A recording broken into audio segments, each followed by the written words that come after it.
আমাদের বিষয় ছিল যারা আমরা প্রবীণ মানুষ তাদের জীবনের সমাজ, রাষ্ট্র এবং স্বাস্থ্যের দিকটা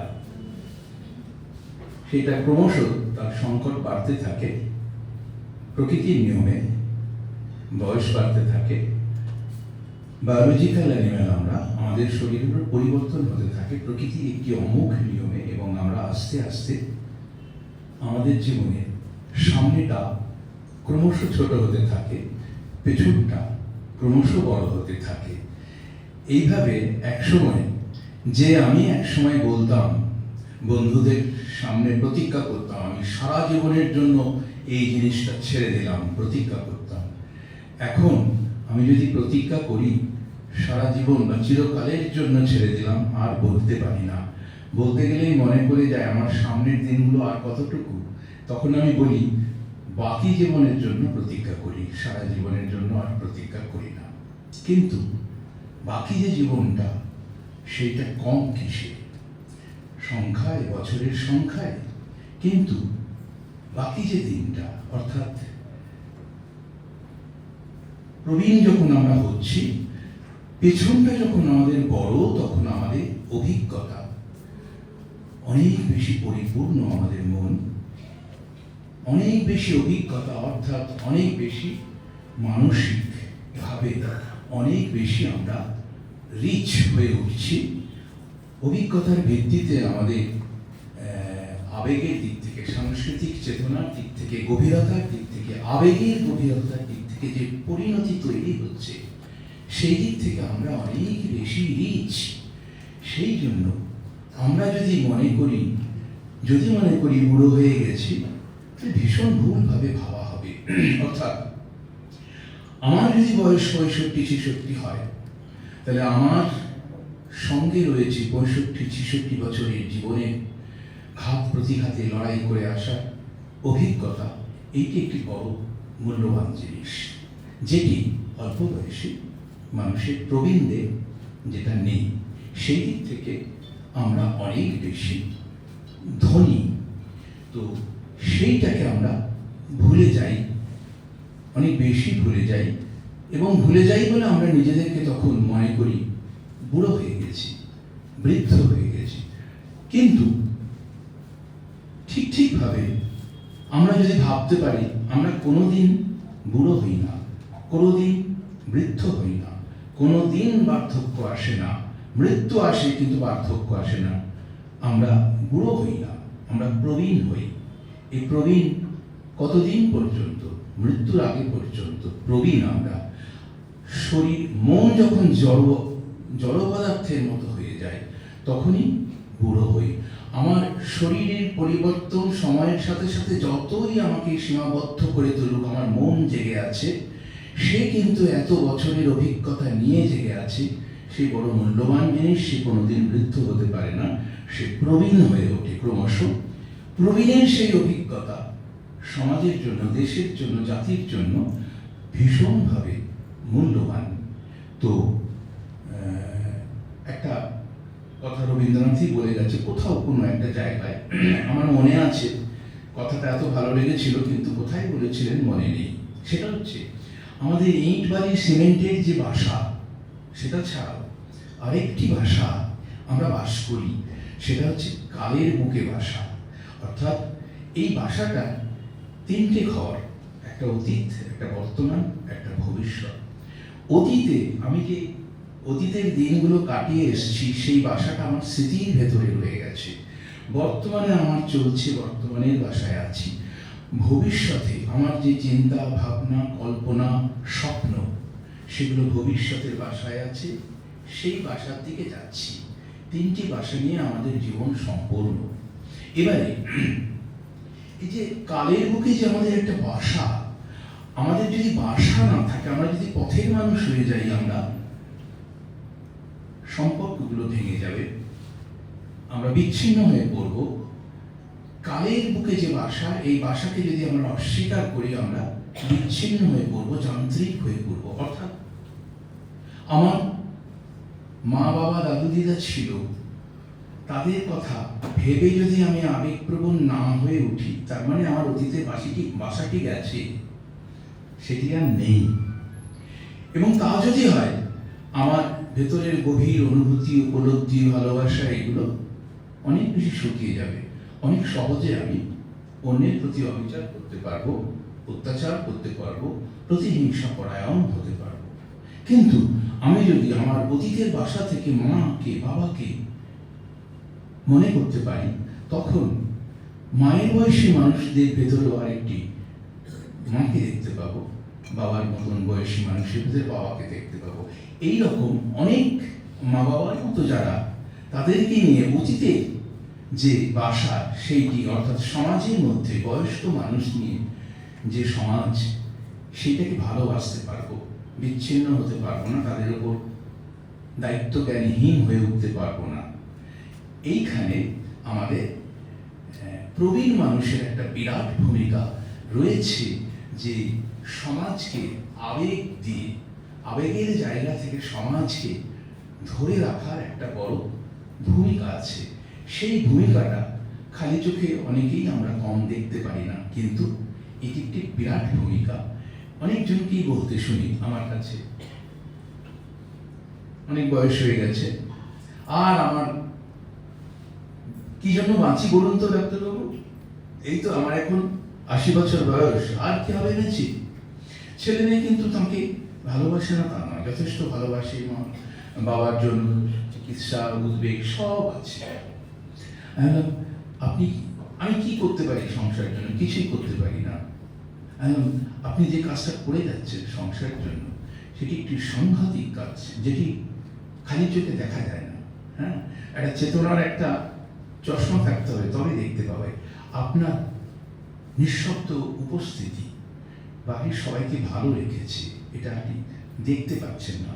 দেখতে পাবেন যেদিন চলে যাবেন, সেদিন যদি দেখা সম্ভব হতো, আপনি দেখতে পাবেন বাড়ির আর সবাই কেমন আছে। অর্থাৎ আপনার উপস্থিতিটুকু বাড়ির সবাইকে ভালো রেখেছে, এটা ভয়ঙ্কর মূল্যবান জিনিস। আপনি সেই কাজটুকু করে যাচ্ছেন, তো সেই জন্য আপনি কখনোই মূল্যহীন নন। বয়স্ক মানুষ আমরা এইভাবে যেন ভাবতে পারি, নিজেদেরকে একেবারে মূল্যহীন ভাবলে ভুল হয়ে যাবে।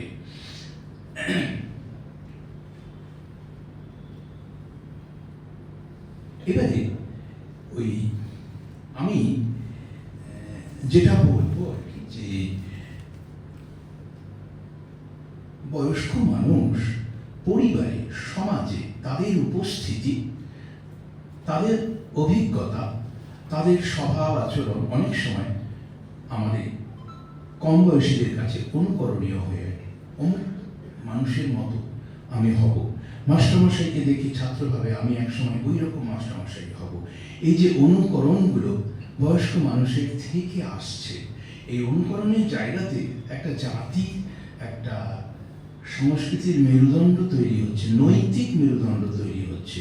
এবং নৈতিক মেরুদণ্ডটা আসছে ঐতিহ্যের পথ ধরে। নৈতিক মেরুদণ্ড সংস্কৃতি আর ঐতিহ্যের পথ ধরে আসছে। এটা বয়স্ক মানুষরা বহন করছে ঐতিহ্যকে, সেখান থেকে হ্যান্ড ওভার হচ্ছে তাদের পেছনে যারা রয়েছে। মাঝখান থেকে বয়স্ক মানুষরা যদি দেখা যায় মূল্যহীন হয়ে পড়ে, তাহলে ওই ঐতিহ্যটা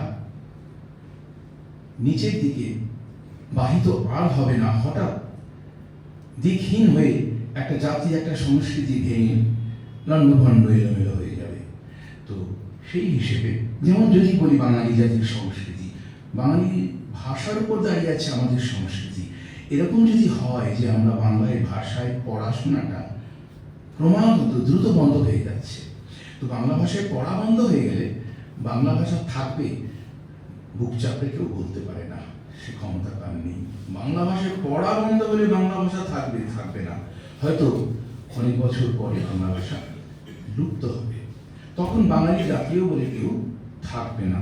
তাহলে এই যে বয়স্ক মানুষ যে সাংস্কৃতিক জাতি ভাষাকে বহন করছে, ঐতিহ্যকে এরা বহন করছে বলে পরের জেনারেশনে সেটা হস্তান্তরিত হচ্ছে, এইখানে একটা ভয়ঙ্কর বিরাট সামাজিক মূল্যবান ভূমিকা কিন্তু আমাদের পালন করে যাচ্ছি। আপনি জানছেন না, কিন্তু পালন করে যাচ্ছেন। এই হলে যারা রয়েছেন প্রত্যেকে সে দায়িত্ব পালন করছেন। সুতরাং নিজের প্রতি নিজেকে ছোট মনে করলে নিজের উপর সবচেয়ে বড় অবিচার করা হয়ে যাবে। অর্থাৎ সংস্কৃতি ঐতিহ্য সব প্রবীণ মানুষ ধারণ করে রাখছে, বহন করছে এবং সেখান থেকে নিচের দিকে স্রোতের মতন নেমে আসছে।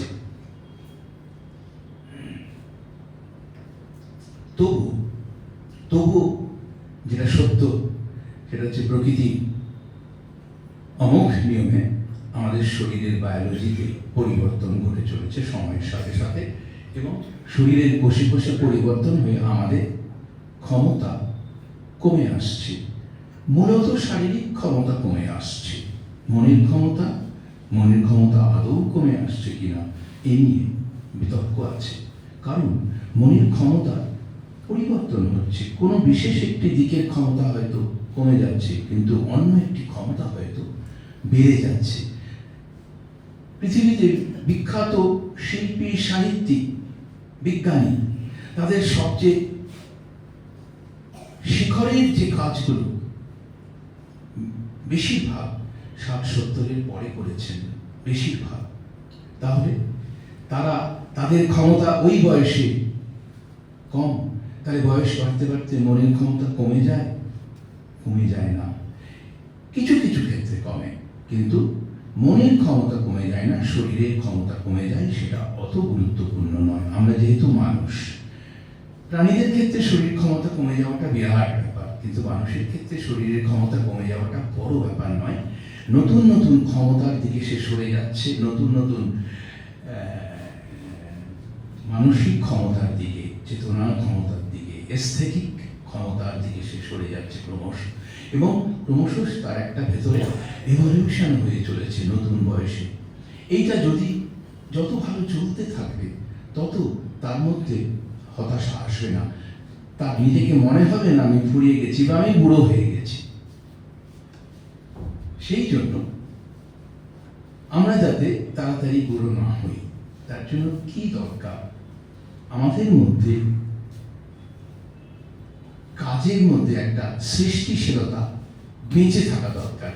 যে মানুষ যত বেশি সৃষ্টিশীল কাজের মধ্যে বেঁচে থাকবে সে তত ভালো থাকবে, মানে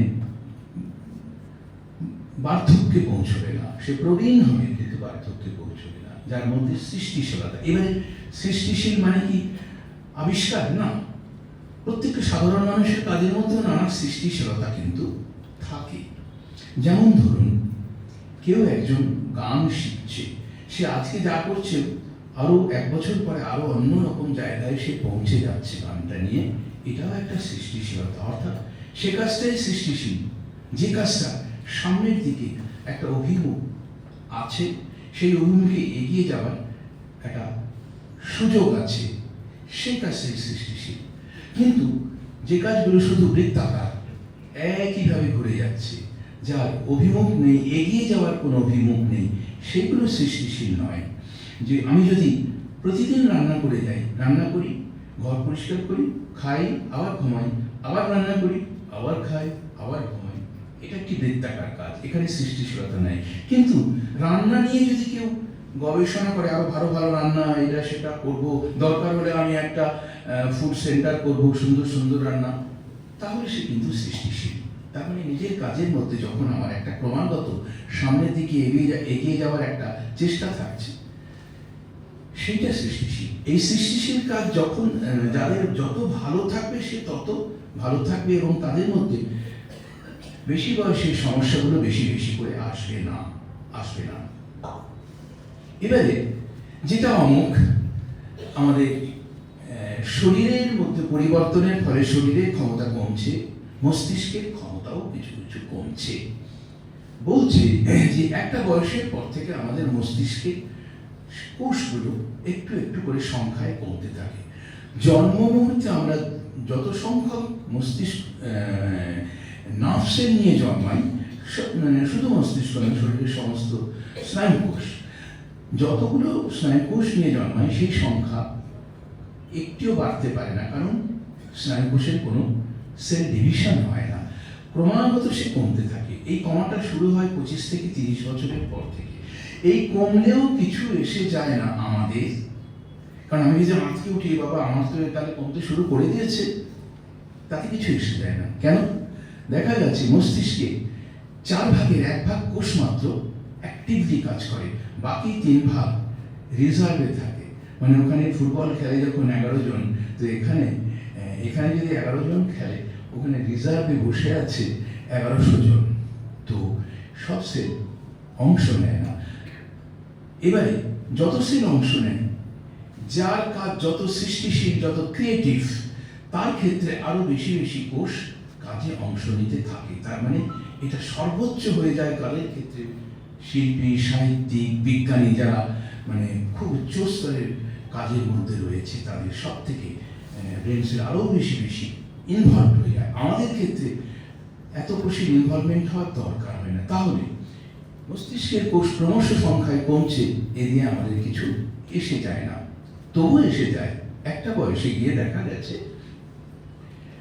65-70-এর পরে কারো কারো, সকলের নয়, মস্তিষ্ক কোষ এতটাই কমে যায় যে তখন তাদের কিছু কিছু সমস্যা দেখা দেয়, স্মৃতিশক্তি কমে আসে।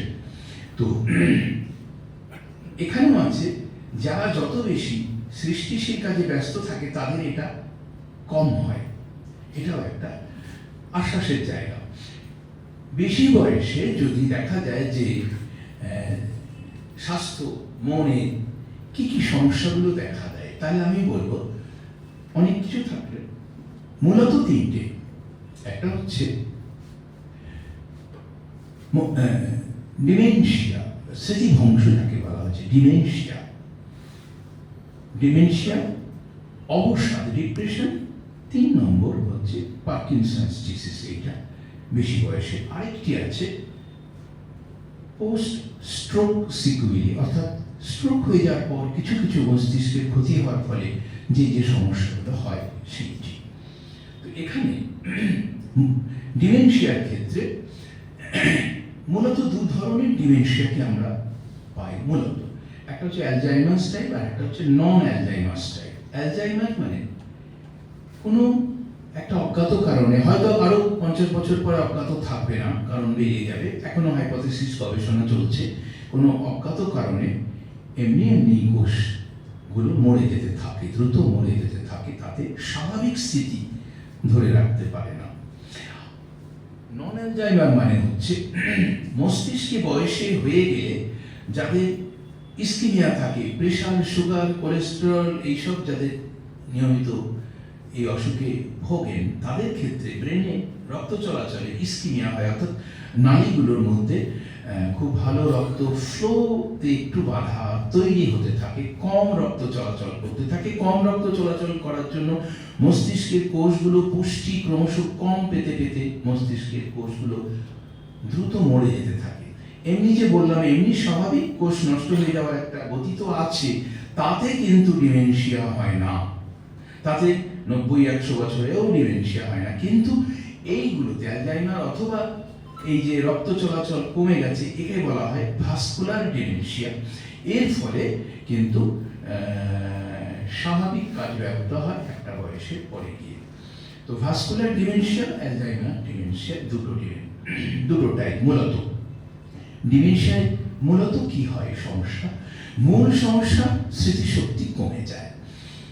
এছাড়াও অ্যাজ এ হোল ব্রেনের ক্ষমতা কমতে থাকার ফলে হাঁটাচলার ব্যালেন্সের অসুবিধা হয়, বাইরেটাকে ঠিকঠাক বিচার বিবেচনা করার ক্ষমতাটা কমে যায়, কোনটা ভালো কোনটা মন্দ, সামাজিক বোধ বুদ্ধি একটু কমে যেতে থাকে। শরীরে যেমন পায়খানা পেচ্ছাপকে ধরে রাখার ক্ষমতা চলে দিকে থাকে, ব্যালেন্সটা কমে যায়, একটুতে পড়ে যায়, এইগুলো দেখা দিতে থাকে। মনে রাখার ক্ষমতা তো বললাম। মনে রাখার ক্ষমতার মধ্যে সব থেকে আগে যে স্মৃতিশক্তিটা চলে যায় সেটা হচ্ছে রিসেন্ট মেমোরি। ইদানিংকার স্মৃতিশক্তিগুলো ভুলে যায়, ছোটবেলায় যেগুলো সব মনে থাকে ভালো। বাড়ির লোক এসে বলে, না ডাক্তারবাবু কোথায়, কে বললো স্মৃতিশক্তি কমে গেছে? প্রচন্ড স্মৃতিশক্তি, আমাদের থেকেও বেশি। তাই কি বলছেন? হ্যাঁ, ওই স্কুলে ওনার টিচার কে কে ছিল, উনি যখন স্কুলে পড়তেন সব নাম বলে দেবে। তখন আমি বললাম ঠিক আছে, তাহলে এবারে একটু বলুন তো আপনার বাড়িতে কে কে আছে, তারা কে কে হয়, তাদের নামগুলো বলুন তো। বলতে পারছেন না। তখন বাড়ির লোককে বললাম স্মৃতিশক্তি প্রচন্ড নয়, উল্টো স্মৃতিশক্তি কমে যেতে থাকে। স্মৃতিশক্তিটা বিভিন্ন স্তরে তো স্মৃতি আমাদের ধরা থাকে, এখন থেকে পেছনের দিকে অতীতের দিকে মুছতে মুছতে যেতে থাকে, স্মৃতিটা মুছতে মুছতে যেতে থাকে। ফলে কি হয়েছে আমি আজ বিকেলে বলতে পারছি না সকালে কি খেয়েছিলাম। আমি 2-3 মাস আগে আমি কোথায় ছিলাম বলতে পারছি না, কিন্তু আমার ছোটবেলাটা কোথায় কেটেছিল সঙ্গে সঙ্গে বলে দিচ্ছে অমুক শহরে। এবারে স্মৃতিশক্তি যখন মুছতে মুছতে যেতে থাকে, আমরা স্মৃতির ওপর দাঁড়িয়ে আছে আমাদের চেতনা। তাহলে আমার এখনকার স্মৃতি যদি মুছে যায়, এখন যে জায়গাটায় আছি এটা কোথায় আছে দেখা যাচ্ছে আমি বলতে পারছি না। আমি কি বলছি, আমার পুরনো স্মৃতি মনে আছে, তখন আমি বলছি ছোটবেলায় যেখানে ছিলাম আমি বলছি আমি তো ওখানেই আছি, এটা তো ওইখানে। ধরুন আরামবাগে কেউ বিয়ে হয়ে আরামবাগে এসছেন, তার ছোটবেলা কেটেছে কলকাতায়, তিনি দেখা গেল বলতে শুরু করেছেন কলকাতা তো এটা, কারণ ওই স্মৃতিটা বেশি আছে, টিকে আছে, এইটা মুছে গেছে। এইরকমই অনেক সময় দেখা যায় অদ্ভুতভাবে এক ভদ্র মহিলা 5 বছর আগে বিধবা হয়েছেন, তার বয়স এখন 85, তার 80 বছর বয়সে তিনি বিধবা হয়েছেন। 85 বছর বয়সে হঠাৎ করে তিনি লাল পাড় সাদা শাড়ি পরতে শুরু করলেন, সিঁদুর লাগাতে শুরু করলেন। কি হলো মা, তুমি কি করছো? কেন রে, তোদের কি হলো আবার, তোরা কি কেন এগুলো বলছিস? ঠিক আছে। আবার কিছুদিন পরে বললেন যা তোর বাবাকে আর যেটুকু এটা খেতে দেবো। আচ্ছা, তার কিছুদিন পরে উনি হঠাৎ বিয়ের বেনারসি শাড়ি পরে বাক্স থেকে বার করেছেন, করে সেজে গুজে লাজুক লাজুক মুখে এসে বলছেন যে তোর বাবাকে ডাক, তোর বাবাকে ডাক, ইয়েকে বলছেন ছেলে মেয়েকে, তোর বাবাকে ডাক, খেতে দেবো। মানে নতুন বিয়ে হলে তো বউ ভাতের দিন যে খেতে দেয়, সেইটা এত স্পষ্ট স্মৃতি হয়ে আছে, তিনি এখনো বলেননি। তিনি মনে হচ্ছে বিয়ের পরের স্মৃতিটা মুছে যাওয়াতে তিনি এইখানেই আছেন তার মনে হচ্ছে। তার মানে স্মৃতি না থাকলে কি হয় দেখুন, আমি তো ভাবতেই পারছি না আমার এইটুকু মোছেনি, তার মানে আমি এখানে আছি, অর্থাৎ আমার এই সবে বিয়ে হয়েছে। এইটা থেকে আমরা যতদূর সম্ভব ভালো থাকতে হবে। কিভাবে? তাহলে সেটাই আমি বলবো।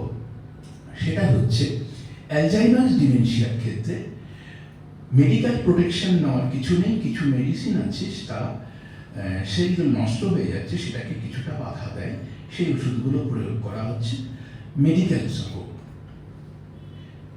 ভাস্কুলার ডিমেনশিয়া, যেটা রক্ত চলাচলের জন্য হচ্ছে, যাদের হয়তো একবার স্ট্রোক হয়েছে অথবা স্ট্রোক হয়নি কিন্তু ইস্কিমিয়া হচ্ছে, ব্রেনের সার্কুলেশন কমে গেছে, তাদের ক্ষেত্রে যেটা কমন দেখা যায় তাদের প্রেশার, সুগার, কোলেস্টেরল এগুলোতে নিয়মিত ওষুধ খান। এখানে ভালো থাকার উপায় হচ্ছে প্রেশার, সুগার, কোলেস্টেরলকে সাধ্যমতো কন্ট্রোলে রাখতে হবে। যত কন্ট্রোলে রাখা যাবে তত ড্যামেজ কম হবে। এটা একটা ভালো দিক, মানে ভালো থাকার উপায়। 2 নম্বর, ব্রেনের এক্সারসাইজ, মেমোরি এক্সারসাইজ যত বেশি করা যায় তত, তার মানে ব্রেন, দেখা গেছে ব্রেন সেল যত কাজ করবে তত সে নষ্ট হয়ে যাবে কম। সায়েন্টিস্ট বা চিন্তাবিদ, সাহিত্যিক, শিল্পীদের মস্তিষ্ক অনেক বেশি বয়সে সক্ষম থাকে, অনেক বেশি কাজ করে বলে। তাহলে ব্রেন সেলকে যত আমি এক্সারসাইজ করাবো তত ব্রেন সেল ভালো থাকবে, কম মরে যাবে কম তাড়াতাড়ি। সেটা করার জন্য যেমন যারা পারেন প্রতিদিন খবরের কাগজটুকু পড়া। খবরের কাগজ পড়ছে মানে এই সময়কার সমস্ত খবরের মধ্যে এসে আমি দাঁড়াতে পারলাম, অর্থাৎ সমসাময়িক যা কিছু তার মধ্যে এসে দাঁড়ালাম, অর্থাৎ ব্রেনে ব্রেনকে উদ্দীপনা দেওয়ার দরকার। ব্রেন সেলগুলো শুকিয়ে যাচ্ছে। এবার দেখা যাচ্ছে এই ডিমেনশিয়া কখন বেশি দেখা যায়, দেখা গেছে রিটায়ারমেন্টের পর 1-1.5 বছর পর দেখা যাচ্ছে হঠাৎ ডিমেনশিয়া খুব স্পষ্ট হয়ে উঠলো, কিংবা স্বামী বা স্ত্রীর ক্ষেত্রে একজন চলে যাওয়ার পর কিছুদিন পর ডিমেনশিয়া স্পষ্ট হয়ে গেল। কেন হলো? আমাদের ব্রেন সেল যত উদ্দীপনা বাইরে থেকে ব্রেন সেলে এসে পড়ে, ব্রেন সেল তত ইন্টারঅ্যাক্ট করে কাজের মধ্যে বেঁচে থাকে। আমার বাইরের উদ্দীপনা যত স্তিমিত হয়ে যাচ্ছে তত আমার ব্রেন সেল উদ্দীপিত হচ্ছে না, তার ফলে উদ্দীপনার অভাবে আরো বেশি সেও শুকিয়ে যাচ্ছে। তার মানে দুজনের একজন চলে যাওয়া মানে তার জগতের একটা মূল দিকটাই নিভে গেল, অর্থাৎ সেই জগৎটা থেকে তার যে উদ্দীপনা আসতো সেগুলো সব নিভে গেল, অন্ধকার হয়ে গেল। বাকিটুকু তাকে ভালো রাখতে পারছে না। রিটায়ারমেন্টে যে মানুষটা চাকরি করার মধ্যে এটা একটা আইডেন্টিফিকেশন, আমি অমুক, আমি তমুক, আমি এটা করে থাকি, আমি অমুক জায়গার ইন্সপেক্টর, আমি অমুক জায়গার ডিরেক্টর, এই যে একটা আইডেন্টিফিকেশন, এটা তার কাছে উদ্দীপনা কাজের মধ্যে, এবং সেই কাজের জায়গায় কাজের সাফল্যগুলো তার কাছে উদ্দীপনা। রিটায়ারমেন্টের পর হঠাৎ করে সমস্ত উদ্দীপনার আলোগুলো নিভে গেল। এইবার উদ্দীপনা নিভে যাওয়াতে ব্রেন সেলগুলো আস্তে আস্তে দ্রুত শুকিয়ে যেতে থাকলো, এবং 1-1.5 বছর পরে দেখা গেল না ডিমেনশিয়ার সিমটম হচ্ছে। কিন্তু যে মানুষটা রিটায়ারমেন্টের পর, এরকম মানুষও দেখেছি রিটায়ারমেন্টের পর তার কাজ বেড়ে গেছে, বিশ্রাম পায় না।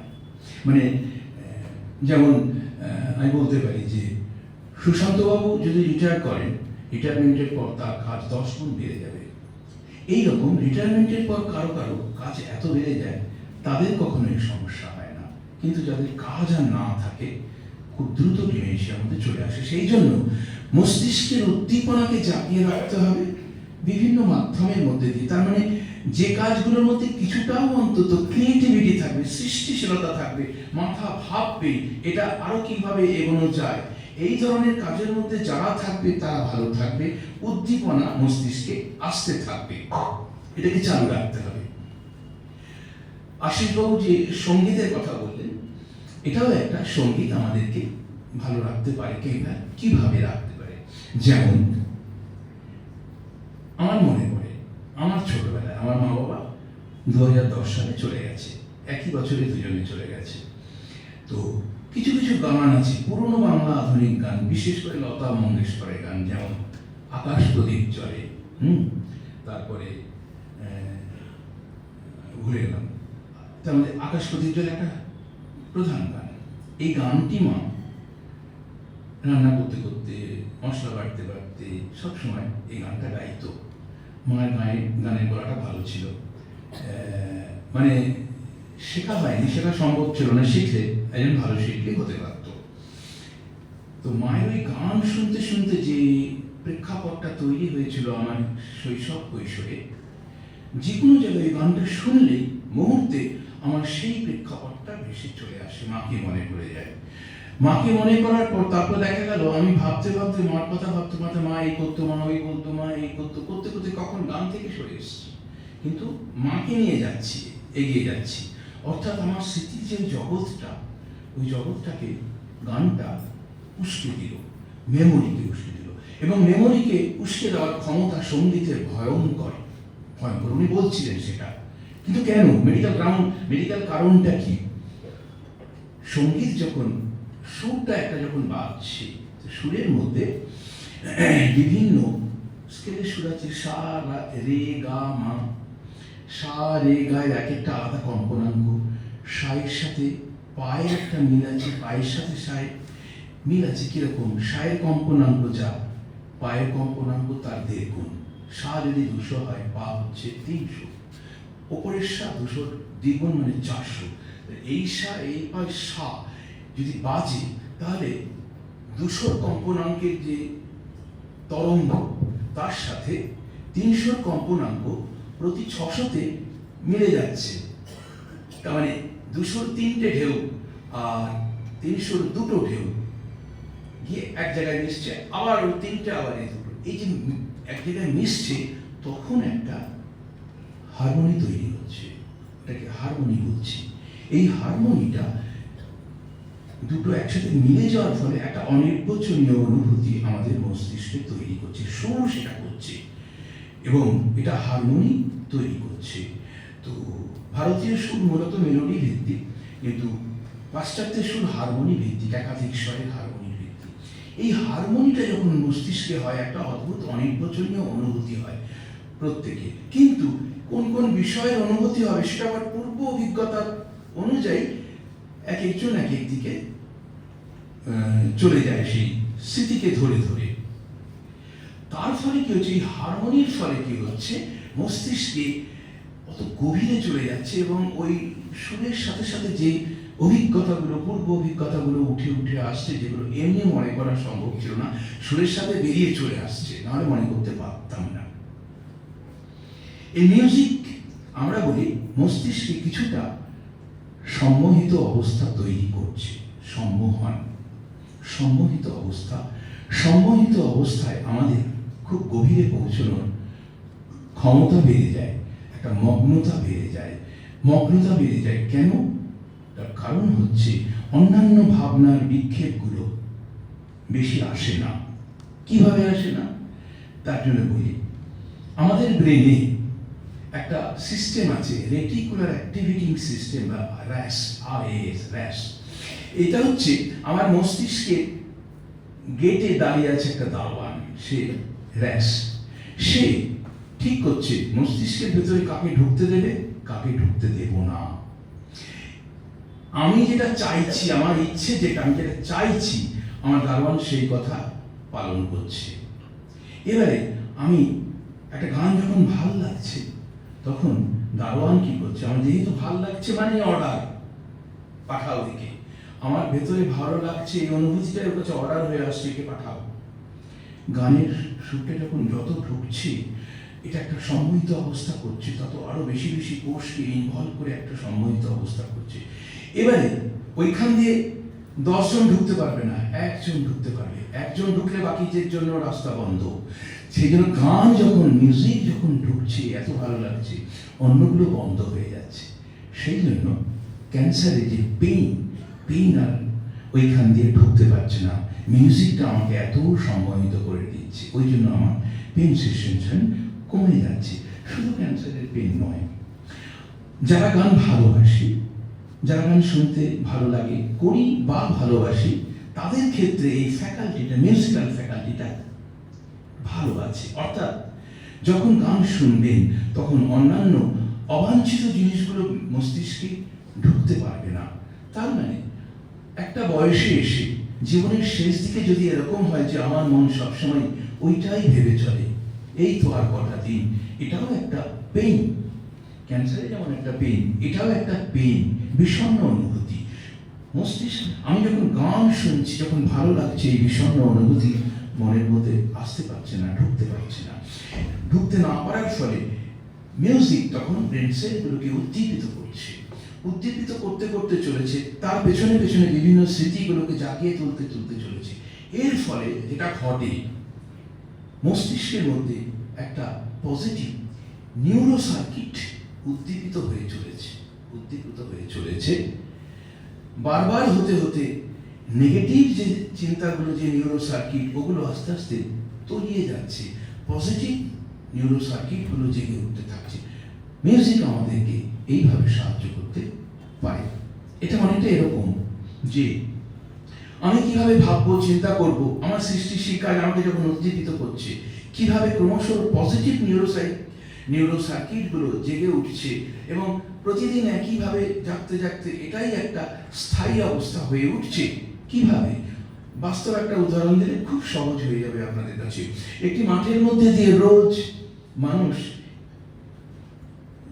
শর্টকাটে যাওয়ার জন্য কি করি, মাঠের এই কোণা থেকে ওই কোণা সোজা চলে যায়, রাস্তা দিয়ে সমকোণে না গিয়ে কোণা ধরে চলে যায়। যেতে যেতে রাস্তার মাঝখান দিয়ে ঘাসের মাঠ, সরু রাস্তা, পায়ে চলা রাস্তা গড়ে ওঠে। মস্তিষ্কে যে রাস্তাগুলো বেশি ব্যবহার হচ্ছে, ওই রকম রাস্তা গড়ে উঠতে উঠতে একটা টোটাল নেটওয়ার্ক হয়ে উঠছে, সেই ওটা একটা পজিটিভ। সে আমাকে সবসময় ভালো রাখছে, উদ্দীপ্ত রাখছে, আনন্দ দিচ্ছে। আমি সবসময় আশার জিনিস দেখছি, চিন্তা করছি, ভাবছি, এই অবস্থাটাকে তৈরি করছে। কিন্তু ওইখান দিয়ে যদি হাঁটাচলা কমে যায়, অনেকদিন পরে কি দেখবেন, রাস্তাটা ঘাসগুলো অনেক বড়, জংলা জংলা বড় হয়ে রাস্তাটার উপরে এসে পড়ছে, রাস্তাটা বন্ধ হয়ে যাবে। ওখান দিয়ে না হাঁটতে হাঁটতে মস্তিষ্ক তাই ওই দিকগুলো না করতে করতে ওই দিকগুলোতে ঘাস জংলা জমে ডুবে যেতে থাকে জঙ্গলে। তো সেই জন্য ডিমেনশিয়ার জন্য এটা আমরা বুঝতে পারলাম, মেমোরির এক্সারসাইজ করতে হবে, সৃষ্টিশীল যেটুকু সম্ভব করার মধ্যে থাকতে হবে, মনের আনন্দ থাকতে হবে, পজিটিভ নিউরো সার্কিটটাকে গড়ে তুলতে হবে। এখানে বাড়ির লোকের একটা বড় ভূমিকা আছে পরিবারে। যে পরিবারে ছেলে মেয়ে নাতি নাতনি সেই বয়স্ক মানুষ দুটিকে বড় ভালোবাসে, তাদের যে সেই তৃপ্তি আনন্দ, অর্থাৎ এই সংসারে আমার একটা মানে আছে, অর্থ আছে, এটাই তার কাছে একটা বিরাট উদ্দীপনা, অস্তিত্বের উদ্দীপনা, তাকে ভালো রাখছে। কিন্তু যদি দেখা যায় সত্যি এবারে পরিবারের আর কেউ তেমন করে তাদের প্রয়োজন আছে বলে মনে করে না, হয়তো দু একটা কাজ দিয়ে রাখে, সকাল 8টায় দুধ আনতে যেতে হয়, আর রোজ একবার করে ঘড়িতে দম দিতে হয়, সেটা তাকে দেওয়া আছে, এইরকম। তো তাদের ক্ষেত্রে মস্তিষ্ক ক্রমশ নেগেটিভ একটা নিউরো সার্কিট ক্রমশ গড়ে তুলতে তুলতে তলিয়ে যেতে থাকবে। পরিবারের ভূমিকা কিন্তু এই জন্য এইখানে কিছু কিছু মেমোরি এক্সারসাইজ আমরা বাড়ির লোক করতে পারি, যাদের স্মৃতিভ্রংশ হচ্ছে গল্প করতে করতে। আচ্ছা বলো দেখি, তোমার সেই তোমার ভাইয়ের ছেলে যে ব্যাংকে চাকরি করতো, নামটা কি বলো দেখি? লিডিং চেষ্টা করছে। তারপরে এমন মেমোরি এক্সারসাইজ দিতে পারি, আচ্ছা 5টা রঙের নাম করো দেখি। যদি 5টা সহজে পারে, তাহলে 7টা রঙের নাম করো দেখি, 5টা মাছের নাম করো দেখি। খেলা, মেমোরি গেম বলি আমরা এগুলোকে। এই মেমোরি গেম যত আমরা গল্পের ছলে তার সাথে সময় করব, তত সে ভালো থাকবে এবং পরিবারের মধ্যে তা ভালো থাকবে। যদি তাদেরকে কোনো ওল্ড এজ হোমে দেওয়া হয়, তাদের অবনতি কিন্তু তাড়াতাড়ি হলেও হতে পারে, আরও তাড়াতাড়ি হতে পারে। পরিবারের এখানে একটা বড় ভূমিকা। তার চেয়ে রাষ্ট্রের ভূমিকা, রাষ্ট্রের যে ভয়াবহ ভূমিকা, সেটা আমি নিজের চোখে দেখেছি। সেই সময়টা ছিল,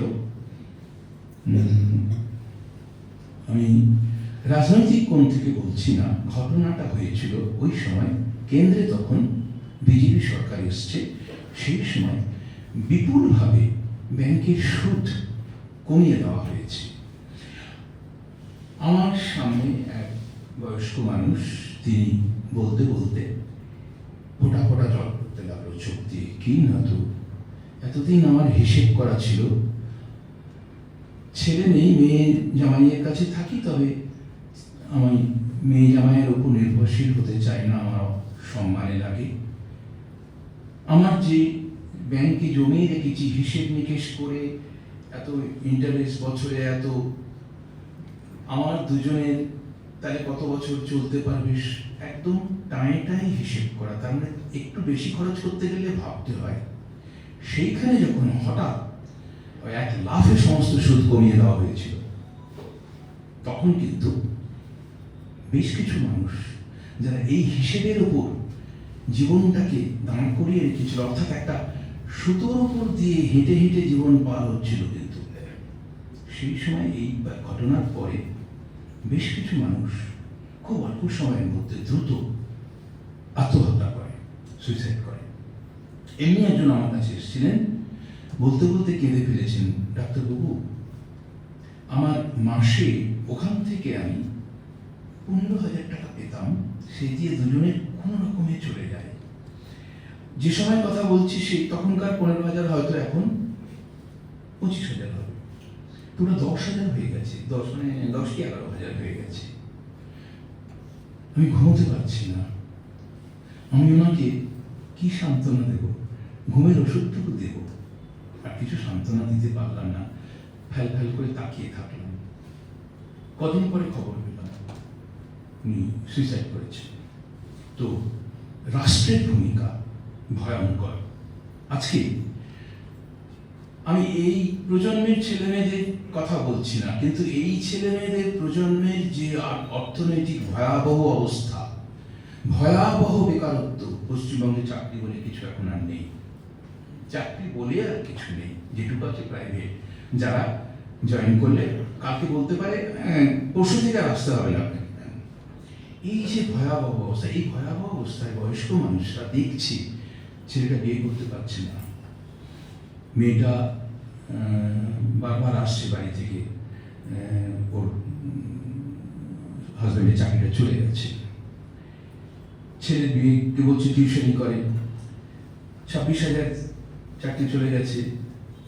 তাদের মধ্যে এ ছিল, মানে চাকরি জয়েনই করেনি, মানে লিস্টে ছিল, চাকরি পায়নি, এরকম টিউশনি করে কাটাচ্ছে। কিন্তু খুব ভালো ছাত্র, টিউশনি করে ভালো আয় করছে। মা বাবা বললো আমাদের তো সময় হয়ে এলো, এবার বৌমাটাকে একটু দেখে যায়।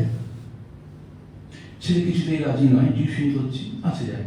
তার মনে ঠিক তো মা বাবা একটা আফসোস থেকে যাবে, আমি হয়তো সারা জীবন বলতে পারবো না এটা। রাজি হলো, মত দিল।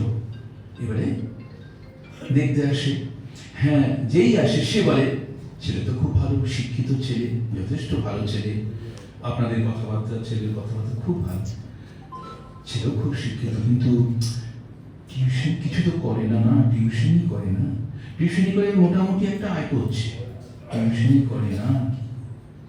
এটা এত জায়গায় থেকে বললো, তখন ছেলে মা বাবা বললো আমাদের খুব ভুল হয়েছে, আমরা বুঝতে পারিনি, তোকে আর কোনোদিন না চাকরির জন্য বলবো না। তো সেই মা বাবা বাকি জীবনটা কি ভালো থাকতে পারবে? হাজার চেষ্টা করে, আমি যদি হাজার লড়াইয়ের কথা বলি ভালো থাকার জন্য, এত রাস্তা আছে, রাষ্ট্র যদি না চায় কার ক্ষমতা আছে ভালো থাকবে? রাষ্ট্রের একটা ভয়ঙ্কর ভূমিকা আছে। শুধু তাই নয়, একটা জিনিস দেখুন, 60-65-তে রিটায়ারমেন্ট হচ্ছে, তো একটা মানুষ 60 বছর বয়সে রিটায়ার করলো, 31শে ডিসেম্বর রিটায়ার করলো, তাহলে 31শে ডিসেম্বর পর্যন্ত সে কর্মক্ষম ছিল, 1 জানুয়ারি থেকে কি কর্মক্ষমতা চলে গেল? তা তো নয়। তাহলে একটা মানুষ sudden cut off from job, এইটা অমানবিক, অস্বাস্থ্যকর, মানসিক দিক থেকে এটা একটা অস্বাস্থ্যকর, এটা হতে পারে না, সাডেন কাট অফ হতে পারে না। তার মানে ক্ষমতা অনুযায়ী আস্তে আস্তে তাকে হালকা কাজের দিকে রিহ্যাবিলিটেশন করা দরকার আছে। রাষ্ট্রের সেটা দায়িত্ব। রাষ্ট্র সেটা করে না, রাষ্ট্র দেখে আমি কত সহজে, কত কম খরচে চালিয়ে দিতে পারছি, কারণ আমাকে তো জিততে হবে পরের ভোটে। আর রাষ্ট্র যদি পুঁজিবাদী রাষ্ট্র হয়, ওরে সর্বনাশ, এরা তো বোঝা, বয়স্ক মানুষ বোঝা, যত তাড়াতাড়ি চলে যায় তত ভালো। তো এই যে রাষ্ট্রের জায়গাটাও কিন্তু আমাদেরকে ভালো থাকতে দেয় না। রাষ্ট্রের অনেকগুলো ভূমিকা যেগুলো রাষ্ট্র করতে পারত কিন্তু করছে না।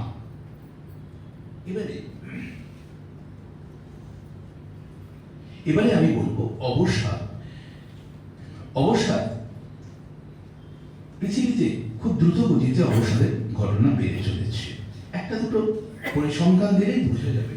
সেটা হচ্ছে, একসময় ওয়ার্ল্ড হেলথ অর্গানাইজেশন, বিশ্ব স্বাস্থ্য সংস্থা একটা সার্ভে করেছিল 2000 সালে, কিছুদিন আগে সার্ভে করে বলেছিল শুধুমাত্র 2000 সালে মোটামুটি 10 লক্ষ মানুষ সারা পৃথিবীতে আত্মহত্যা করবে। তারপরেই বলছে শেষ 45 বছরে সুইসাইড বেড়ে গেছে 60%। তাহলে 2000 সাল থেকে এটা 2025 বছর হয়ে গেল। 25 বছরে কত পার্সেন্ট বাড়বে? ধরলাম 40%, তাহলে ওটা 10 লাখ থেকে 40%, 14 লাখ হয়ে গেল। তার মানে গত বছর 14 লাখ মানুষ আত্মহত্যা করেছে। আমরা আত্মহত্যা দেখি বা না দেখি, করেছে। তো এই যে আত্মহত্যার ঘটনা বেড়ে চলেছে, এটার একটা বড় কারণ হচ্ছে মানুষের আধুনিক সভ্যতার জন্য। আধুনিক সভ্যতায় মানুষের থেকে অসম্ভব বিচ্ছিন্ন হয়ে পড়ছে, এবং অটোমেশন, এই যে মেশিনের উপর নির্ভরতায় মানুষের সাথে মানুষের সম্পর্ক বিচ্ছিন্ন হয়ে যাচ্ছে, নির্ভরতা চলে যাচ্ছে, এবং মেশিনের উপর নির্ভরশীল হয়ে গেলে মেশিনে কাজ করছে, মেশিনের সাথে দুঃখ কষ্ট তো শেয়ার করতে পারছে না, ফলে সবাই নিঃসঙ্গ, এবং নিঃসঙ্গতা থেকে আত্মহত্যা বেড়ে যাচ্ছে, ভীষণভাবে বেড়ে যাচ্ছে, পরিসংখ্যান বলছে। এইবারে আমরা একটা কথা বলে থাকি, চালু আছে, আত্মহত্যা করবে করবে বলছে, বন্ধু এসে বললো, জানিস তো না, একজনকে বলেছে ওর না বাঁচতে ইচ্ছে করে না, আত্মহত্যা করবে। আরেকজন হেসে উঠলো, আত্মহত্যা করবে? ও বলছে মানে আর করবে না, করলে তো করতোই, বলতে আসতো না। একদম ভুল। কিন্তু আমাদের একটা অবজেক্টিভ টাইপ প্রশ্ন ছিল আমাদের পরীক্ষায়, একজন বলছে আত্মহত্যা করবে, তার মানে সে টিক মারো রাইটে, তার মানে তার আত্মহত্যা, সে কখনোই আত্মহত্যা করবে না, সে আত্মহত্যা করতেও পারে, নাও করতে পারে, তার আত্মহত্যা করার প্রবণতা বেশি, টিক মারো। সবাই বেশিরভাগ টিক মেরেছিল, সে কখনোই আত্মহত্যা করবে না, করলে করতো, এটা বলতে আসতো না সবাইকে। না, ভুল, একদম উল্টো, আমরা বোকা বলে গিয়েছিলাম। অর্থাৎ আমাদের বই পড়া বুদ্ধিতে কিছু শেখা যায় না বাস্তবকে না জানলে। যে বলে সে আত্মহত্যা করে সম্ভাবনা আছে, কেউ বলছে মানে আমাকে সাবধান হতে হবে, আত্মহত্যার সম্ভাবনা আছে। কেন বলছে? কেন বলছে? আমার ভেতরে যখন আত্মহত্যার একটা ইচ্ছে তৈরি হচ্ছে, তার মানে আমি কতখানি ভেতরে ভেতরে সারা পৃথিবীতে নিঃসঙ্গ হয়ে গেছি, একা হয়ে গেছি, সবাইকে ছেড়ে চলে যেতে চাইছি, কতখানি নিঃসঙ্গ, এই যে এতটা ভার, এই ভার যখন নিতে পারছি না, কাউকে কাউকে, খুব ঘনিষ্ঠ কাউকে কাউকে বলে হালকা হতে চাইছি, আর কিছু নয়, প্রচার করতে নয়, ভেতরে চাপটা নিতে পারছি না, কাউকে বলে হালকা হতে চাইছি, এই জন্যই বলে, আর কিছু নয়। তারপরে দেখা গেল, হ্যাঁ এরকম বলতো, কিন্তু আত্মহত্যা করবো করবো, এমা ওর করবে এটা তো আমরা ভাবিনি, করে বসলো। তার মানে কেউ আত্মহত্যা করার কিছু ইঙ্গিত দিচ্ছে, মানে আমাদের সাবধান হয়ে যেতে হবে। এবং পৃথিবীতে, আমাদের সমাজে আত্মহত্যা বন্ধ করতে গেলে, কমাতে গেলে কি কি করতে হবে? আত্মহত্যার প্রথম কারণ হচ্ছে অবসাদ। এই অবসাদ আসছে সমাজের বিচ্ছিন্নতা থেকে। তো যাই হোক, সেটা একটা বড় বড় প্রেক্ষাপট, কিন্তু অবসাদের চিকিৎসা করতে হবে, দ্রুত অবসাদের চিকিৎসা করতে হবে, অবসাদের কারণ নির্ণয় করতে হবে, এবং কি কি কারণে, এবং তার তাড়াতাড়ি করে একটা রিহ্যাবিলিটেশন, যেভাবে ভালো থাকতে পারে তার চেষ্টা করতে হবে।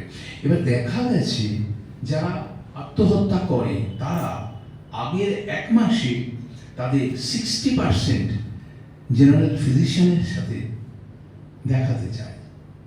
মানে আত্মহত্যার প্রবণতার থেকে যে ভেতরে একটা কষ্ট তো বোঝাতে পারছে না, কার কাছে যাবো, কোন ডাক্তারের কাছে, এমনি জেনারেল ডাক্তারের কাছে যাওয়া, নেই হয় সেই হয় সেই। দেখা গেল যে আত্মহত্যার প্রবণতা নিয়ে 60%, আগের 1 মাসে এত পার্সেন্ট আত্মহত্যা ডাক্তারের কাছে গিয়েছে।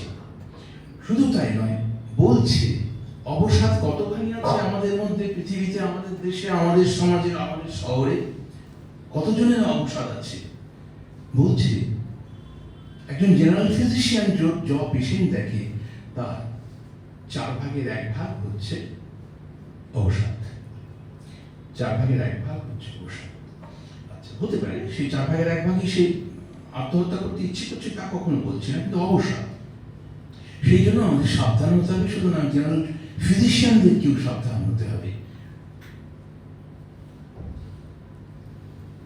অবসাদের একটা, এই অবসাদের আরেকটা, বেশি বয়সী অবসাদের বড় কয়েকটা কারণ আছে। 1 নম্বর, ডিভোর্সিদের মধ্যে অবসাদ বেশি, সেপারেটেড যারা স্বামী স্ত্রী আলাদা হয়ে গেছে অবসাদ বেশি, অবিবাহিতদের মধ্যে অবসাদ বেশি, তারপরে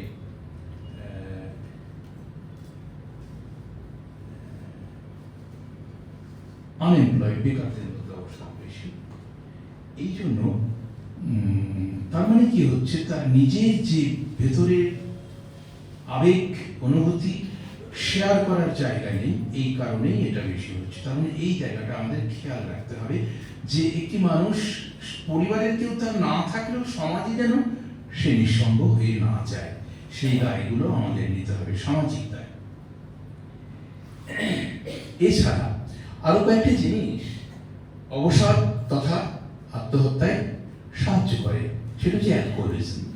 অ্যালকোহলের নেশা থেকে অবসাদ এবং সুইসাইড বেশ বেশ কমন, প্রায়শই ঘটে থাকে। আরেকটা বড় পরিবর্তন আসছে আমাদের জনজীবনে, সেটা হচ্ছে এই প্রজন্মে যারা, তারা অনেক বেশি রাত জাগে, অনেক বেলা পর্যন্ত ঘুমায়, এই কালচারটা এসে গেছে। তো এটা হচ্ছে কর্পোরেট সংস্কৃতি সন্তান এই ব্যাপারটা। এর ফলে কি হচ্ছে, দেখা গেছে একটা গবেষণা হয়েছিল, ওয়ার্ল্ড হেলথ অর্গানাইজেশন থেকে একটা গবেষণা হয়েছিল যে যারা খুব বেশি নাইট ডিউটি করে তাদের মধ্যে অবসাদ, সুইসাইড খুব বেশি। কেন? তখন রিসার্চে বেরিয়ে আসে যে আমরা যখন দিনের বেলায় আলোটাকে দেখি চোখ দিয়ে, সেই আলোটা চোখে রেটিনায় পড়ে অপটিক নার্ভ দিয়ে ফটোকেমিক্যাল রিয়াকশনের পাথ ধরে, অপটিক নার্ভ ধরে হাইপোথ্যালামাসে গিয়ে কতগুলো নিউরোট্রান্সমিটার কেমিক্যাল জিনিস তৈরি করতে, নরঅ্যাড্রিনালিন, সেরোটোনিন, ডোপামিন, এই কেমিক্যাল জিনিসগুলো আমাদের এনার্জি দেয়, ব্রেনের ফাংশনটাকে ধরে রাখে, অর্থাৎ ব্রেনের ফাংশন অবসাদ আসতে দেবে না, এনার্জিকে ধরে রাখবে, কনসেন্ট্রেশনের ক্ষমতাকে ধরে রাখবে, চারপাশের সাথে নিজেকে মোকাবিলা করার যেটা কোপিং মেকানিজম বলি সেইটাকে ধরে রাখবে, এবং সেলফ কন্ট্রোলিং পাওয়ার এটাকে ধরে রাখবে। এই সমস্ত কাজ কেমিক্যাল জিনিসগুলো করে। যারা ভোর 4টায় শুতে যায়, বেলা 12টা বা 1টায় ওঠে, তাদের এই কেমিক্যালসগুলো কমে আসতে থাকে, কারণ সানলাইটের এক্সপোজার তাদের ক্রমশ কমে আসছে, টাইমটা কমে আসছে, তার ফলে প্রোডাকশন কম হচ্ছে, এগুলোর পরিমাণ কমে যাচ্ছে, এরা অবসাদে ভুগছে, সুইসাইড বেশি হচ্ছে। নাইট ডিউটি যারা করে তাদের সুইসাইড বেশি, এই জন্যই বেরিয়ে এসছে। তার মানে আমাদেরকে শোয়াটা অন্তত 11টা 12:30টার মধ্যে শুয়ে পড়তে হবে, সকাল সকাল উঠতে হবে, সানলাইটের এক্সপোজার যেন মোটামুটি নর্মাল জায়গায় থাকে।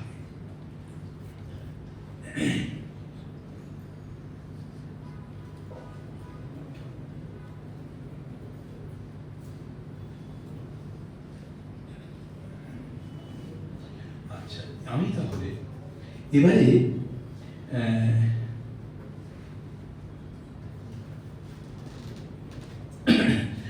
এবারে আমার বক্তব্যটা শেষ অংশটুকু আসি, সেটা হচ্ছে যে আমাদের কিন্তু বয়স হওয়ার সাথে সাথে অনেক কিছু, বেশ কিছু জিনিস হারিয়ে যায়, আর অনেক কিছু কিন্তু নতুন করে দেখা দেয়, নতুন করে আসে। সেটা হচ্ছে নতুন অভিজ্ঞতার ভিত্তিতে নতুন সাংস্কৃতিক সামাজিক চেতনা, নতুনভাবে ভাবনা চিন্তা ক্রমশ আসতে থাকে। আমি আজকে বুঝতেই পারি, আমি এখন থেকে 15-20 বছর আগে যেভাবে ভাবতাম, চারপাশকে যেভাবে বিশ্লেষণ করতাম, দেখতাম, এখন কিন্তু অনেক পাল্টে গেছে। সেদিনের থেকে আজকে আমি কিন্তু আমি আমার থেকে আরো পরিণত হয়েছি। এই যে বয়সের সাথে সাথে এই যে পাওয়াটা, এটা আমাদের চলছে, ক্রমশই চলছে, ক্রমশই আমি ধনী হচ্ছি চিন্তা ভাবনা চেতনার দিক থেকে, সাংস্কৃতিক উপলব্ধি গভীরতার দিক থেকে। এইটা মাথায় রাখতে হবে, এবং আমার সবসময় সমাজে কিছু দেওয়ার আছে, এবং আমার কাছ থেকে ওদের অনেক কিছু পাওয়ার আছে। এইটা ভাবলে এবং নিজেকে সবসময় কিছু কাজ সামনের দিকে এগোনোর মতো ক্রমশ যে কোনো বয়সে কাজের মধ্যে থাকলে আমরা কিন্তু কখনোই এত খারাপ থাকবো না। এবং কিছু কিছু ডিমেনশিয়া, অবসাদের ক্ষেত্রে মেডিকেল ট্রিটমেন্ট এখন যেগুলো এসছে, সেগুলো অনেকটা পর্যন্ত মানুষকে ভালো রাখতে পারছে। সেই জন্য আমরা ভাবতেই পারি আমার মৃত্যুও হতে পারে, আমি কোনোদিন বৃদ্ধ হব না, আমি প্রবীণ হয়ে জীবন শেষ করব, এটা আমরা সবাই বলতে পারি। এই বলে শেষ করছি।